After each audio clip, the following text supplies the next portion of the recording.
தெரியும். தமிழ்நாட்டு முதலமைச்சரே துண்டு சீட்டு இல்லாமல் படிக்க தெரியாது, துண்டு சீட்டு பார்த்து படிப்பவர்னு கிண்டல் செய்பவர்கள், அந்த மேடையில் பெரும்பாலுமாக பேசிய புசி ஆனந்த்லேருந்து, பொருளாளர் வெங்கட்ராமன்லேருந்து, விஜய்லேருந்து, அர்ஜுன் ரெட்டியிலேருந்து, அவருடைய கொள்கை பரப்பு செயலாளர் ராஜ்மோகன்லேருந்து எல்லாமே கையில பேப்பர், துண்டு சீட்டு இருந்துச்சு.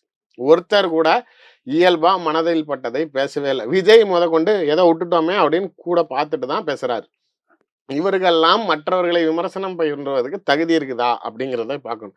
இதுல ஹைலைட் என்ன அப்படின்னா, இருக்கிறதுலயே ஹைலைட் அர்ஜுன் ரெட்டி தான். இதுல அதாவது எவ்வளவு பெரிய அறிவாளி இவர், ஸ்ட்ராட்டஜிஸ்ட் இவர். போன ஒரு கட்சி நான் திமுகவையே நான் தான்டா உட்கார வச்சேன் அப்படின்னு பேசுற அறிவாளியோட புத்திசாலித்தனத்துக்கு ஒரு எடுத்துக்காட்டு. பேப்பர்ல படிக்கிறாரு. பெரியார், அம்பேத்கர், காமராஜ், அஞ்சலை அம்மாள், வேலு நாச்சியார், இவர்கள் 5 பேர் கொள்கையில் அப்படின்னு பேசுறாரு. தலைவர்களுடைய 5 பேர் பேரை கூட உங்களால ஃப்ளோவா சொல்ல தெரியல.